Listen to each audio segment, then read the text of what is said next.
Ketika modal saya sudah habis semuanya buat produksi barang, terus buat dikasih ke distributor saya, pembayarannya sampai 7 bulan gitu belum balik. Angkanya mungkin yang di luar nyampe lah 1 M lebih. Mungkin kalau misalkan nggak ada pertolongan dari Allah gitu ya, terus belum ada rezekinya, saya itu mungkin dalam waktu 7 bulan itu udah bangkrut. Pas awal-awal jualan, karena kan di kelas tuh kan ada yang gak suka, ada yang gak mau sekelas, karena gak mau sekelas sama Ai bau meledak gimana gitu. Terus saya tuh dulu ya kalau misalkan jualan, kalau yang ada sisa tuh dikasih ke temen-temen. Soalnya kalau dibawa ke rumah takut orang tua sedih lah kayak gitu.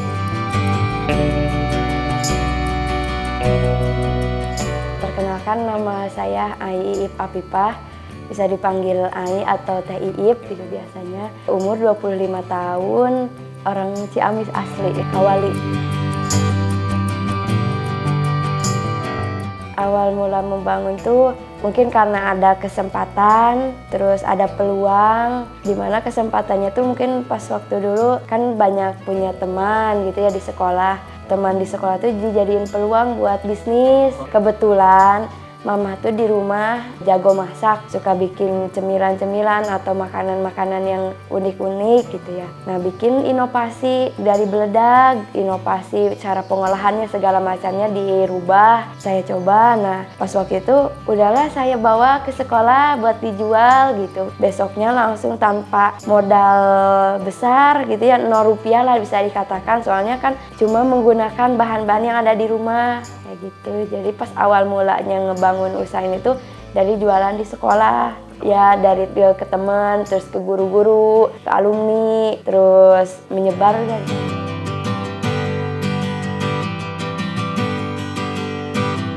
awal merintis tuh saya tuh sering nangis, tapi nangisnya tuh dipendam sendiri. Karena kalau misalkan saya harus misalkan curhat ke orang tua atau misalkan cerita ke orang tua, saya takutnya nggak dibolehin lagi buat jualan.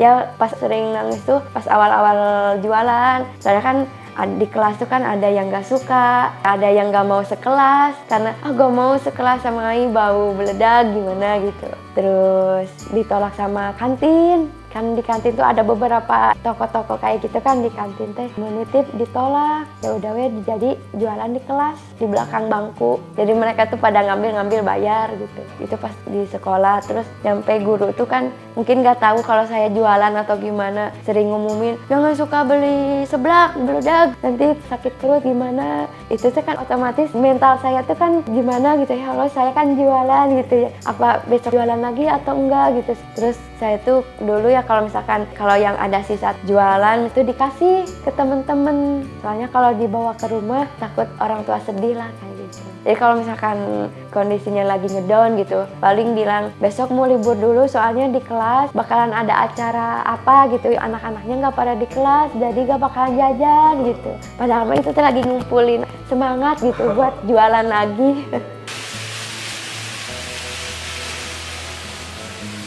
Dari keluarga gak ada yang backgroundnya pengusaha gitu ya. Ibu saya dulunya TKW ke Arab, bapak peternak ayam, keluarga sederhana. Jadi ngulik sendiri aja langsung, gak ada belajar dulu atau gimana, belajar dari siapa, enggak. Cuma bawa barang dijualin ke orang gitu. Membangun usaha aja kan gak ada modal, jadi pabrik yang sekarang berdiri tuh semuanya juga berjalan terus.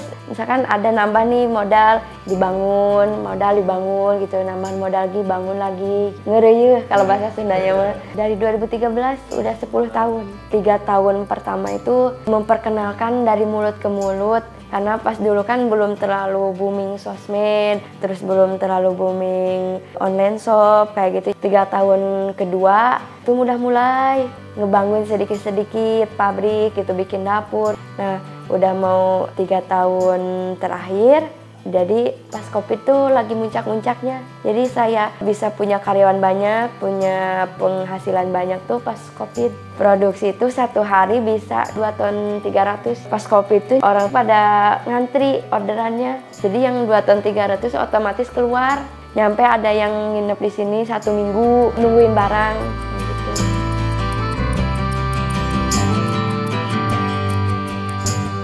Covid itu nyampe 52 orang. Dari tadinya tuh mungkin belasan lah. Nah dari kota tuh kan mereka tuh ada yang jualan, terus pada bangkrut, pada tutup intinya ya. Terus yang kerja pada di PHK. Mereka tuh kan kembali ya ke kampung gitu karena nggak ada pekerjaan atau apa. Nah, mereka kerja di sini. Alhamdulillah, mudah-mudahan bisa membantu masyarakat sekitar lah gitu. Meskipun ya bukan semuanya harus ke sini, tapi sekarang kan jadi banyak bermunculan pabrik-pabrik gitu ya. Udah berapa pabrik mungkin yang bikin keripik kaca gitu. Nampak kampungnya tuh beledag. Nah, jadi keripik kaca tuh sejarahnya konsumen saya yang di Madura, jadi dia tuh menamai beledag saya dengan nama keripik kaca. Dibawa ke Cirebon sama Bandung, Majalengka. Nah dari situ semuanya kan jadi ngenalnya teh keripik kaca. Itu teh alumni sekolah dulu pas saya jualan di sekolah. Si teteh itu yang bawa keluar kota, dikasih nama keripik kaca, baru booming semuanya tuh sekarang tuh ngemanggilnya keripik kaca. Jadi konsumen saya yang namain keripik kaca, brand dia dibikin nama keripik kaca. Nah awalnya brand, jadi masyarakat luas tuh ngenalnya tuh keripik kaca bukan beledag.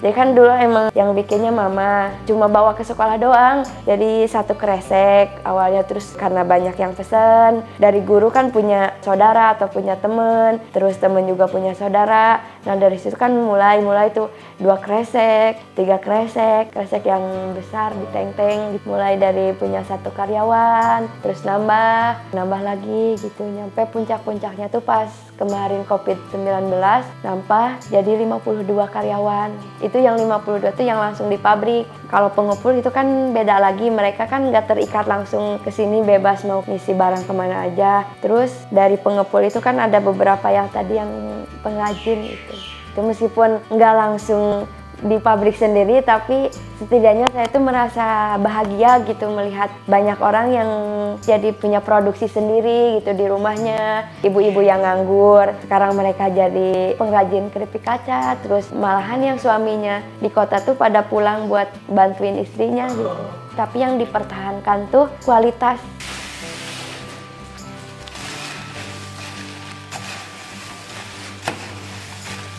Waktu sekolah intinya bisa balik modal. Yang pertama, uang jajan udah sendiri, keperluan keluarga udah bisa ditanggung sama sendiri, bisa nyicil beli HP, beli apa gitu. Kelas 1 SMA semester 2. Kalau jualan tuh modal utamanya berani mungkin ya, mental gitu. Ya, maksudnya kan zamannya sekolah kan zamannya gengsi-gengsian atau gimana. Nah di situ mungkin harus berani buat beda dari yang lain kan. Yang lain bawa tas atau bawa apa, ini harus bawa kresek, tentengan jualan gitu. Soalnya kalau saya malu, orang yang bikin saya malu belum tentu dia itu bisa membiayai dirinya sendiri pakai hasil uangnya sendiri. Terus kita kalau misalkan mau apa-apa, butuh apa-apa, gak akan ada orang yang bakal ngebantu kecuali diri kita gitu. Jadi makanya saya tuh semangat buat jualan gitu. Sama ada cita-cita yang dari dulu tuh pengen punya karyawan banyak, meskipun karyawannya nggak di rumah atau di pabrik saya, tapi seluruh masyarakat gitu ya, terutama yang di desa Citerep gitu. Banyak yang jadi pengrajin keripik kaca. Dulu pernah mendata pas mau lomba gitu ya, dari setiap pengepul keripik kaca ada berapa orang pengrajin, itu mencapai 500 lebih pengrajin keripik kaca. Jadi bukan hanya di Kawali saja, tapi di kecamatan lain, bahkan di kabupaten lain gitu. Jadi dari satu pengepul tuh dia tuh punya ada 50 pengrajin, ada yang 30 pengrajin, 20 pengrajin. Ya meskipun mereka tuh kan nggak terikat harus jual produk ke sini atau harus produk kemana, mereka tuh bebas. Cuma dari adanya pabrik beledag atau keripik kaca, masyarakat tuh kan jadi punya penghasilan, punya pekerjaan, mencapai 500 lebihan pengrajin. Secara tidak langsung masyarakat itu jadi pengusaha gitu ya. Kenapa jadi pengusaha? Karena dia itu bebas buat jual kemana aja, terus bebas mau produksi berapa aja gitu ya. Terus masyarakatnya yang bikin, mereka tuh kebanyakan modalnya tuh dari kebun sendiri, nanam singkong, dipanen sama sendiri, diolah, terus dijual gitu.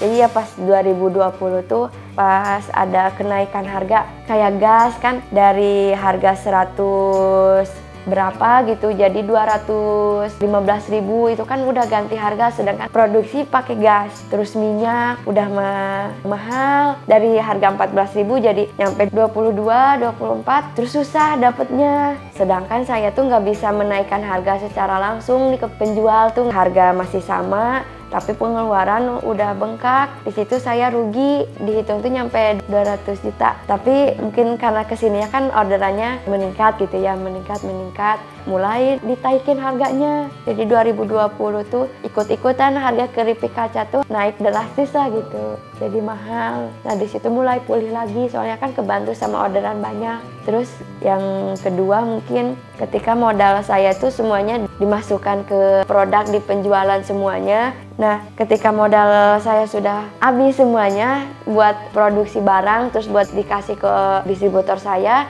pembayarannya sampai 7 bulan gitu belum balik.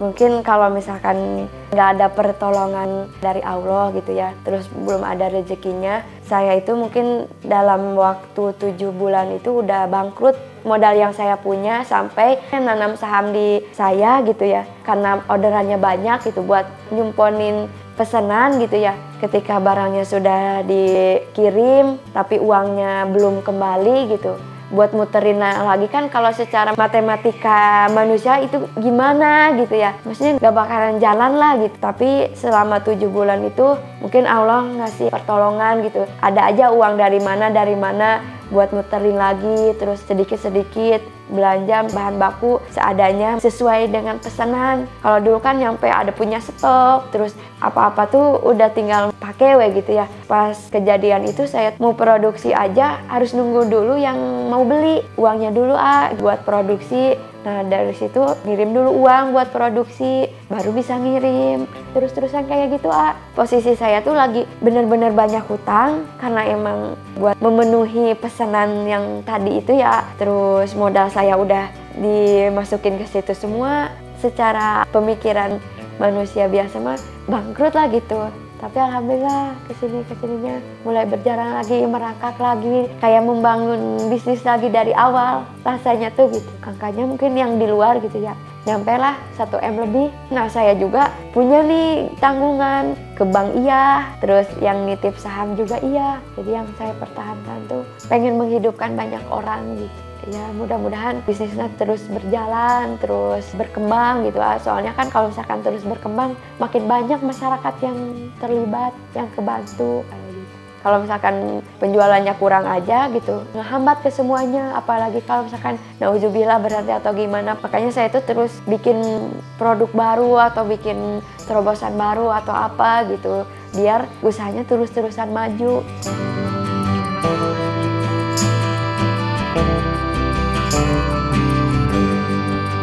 Kalau sekarang kunci usahanya tuh branding, biar orang-orang tuh pada tahu brand saya tuh apa gitu. Mereka tuh harus tahu gitu. Jadi yang dulunya bisnis to bisnis, sekarang tuh lagi mencoba juga buat bisnis to customer.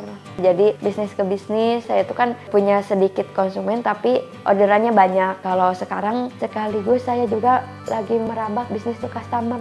Jadi dari satu konsumen kan bisa tuh yang 7 kintal, terus ada yang nyampe 1 ton, terus ada 2 kintal, terus 1 kintal. Emang lumayan cepet kalau bisnis to bisnis, soalnya mereka langsung ngasih uang nih, misalkan order 1 ton berapa puluh juta kan, itu uangnya bisa langsung diproduksi, terus hasilnya tuh langsung kerasa gitu. Makanya mungkin bisa cepat melesat tuh karena bisnis to bisnis. Kalau bisnis to customer itu prosesnya lama, perkenalan ke semua orang kan susah gitu ya, harus lewat tahapan-tahapan apa dulu gitu. Nah tapi kalau bisnis to customer keuntungannya kalau misalkan hilang 1 atau hilang 2 masih punya 909 berapa lagi gitu. Kalau misalkan bisnis to bisnis hilang 1 karena yang 1 itu orderannya banyak, si usaha itu bisa nggak seimbang, harus mempertahankan itunya.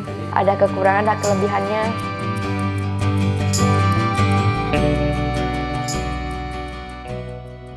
Yang terus istiqomah tuh kualitas, mungkin ngaruh atau enggaknya nggak tahu ya. Jadi harus sedekah terus. Mungkin dari sana tuh saya sih beroptimis gitu ya, maksudnya percaya kalau misalkan saya mengeluarkan tuh Allah bakal ngasih gantinya bahkan lebih kayak gitu. Karena keripik kaca itu melibatkan banyak orang, jadi ada banyak doa mungkin yang kita gak tahu doa yang mana yang terkabul dari masyarakat yang mana gitu. Kayaknya itu sih. Saya mas kalau ibadah jujur aja mungkinnya banyak yang bolong-bolong, tapi yang selalu saya panjatkan tuh bukan buat diri saya sendiri, tapi berdoa buat banyak orang gitu. Bisa jadi Allah tuh ngasih titipan kesuksesan atau uang ini tuh buat banyak orang. Salah satunya mungkin harus banyak-banyak bersedekah. Soalnya yang saya rasain dari pas awal jualan tuh kan misalkan yang gak laku saya suka kasih ke teman-teman tuh, sampai sekarang tuh ke bawah. Kalau misalkan beli tuh kita kasih bonus, beli berapapun kita kasih bonus gitu. Jangan pelit ngasih bonus.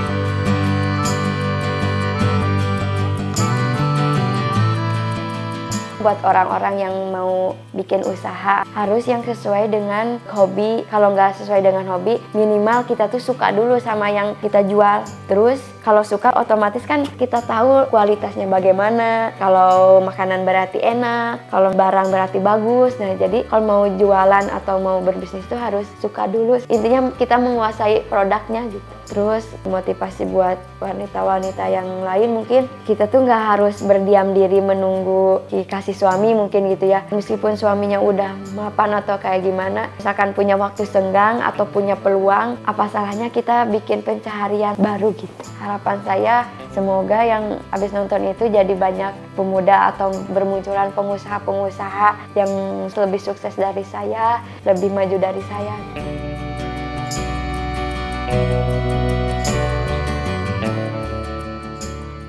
Saya Aip Afifah, pemilik dari usaha Beledag Jagara. Harapan saya buat yang nonton video ini, semoga banyak pemuda-pemuda atau pemudi ya, terutama wanita gitu, yang tergerak hatinya untuk menjadi pengusaha juga. Assalamualaikum warahmatullahi wabarakatuh.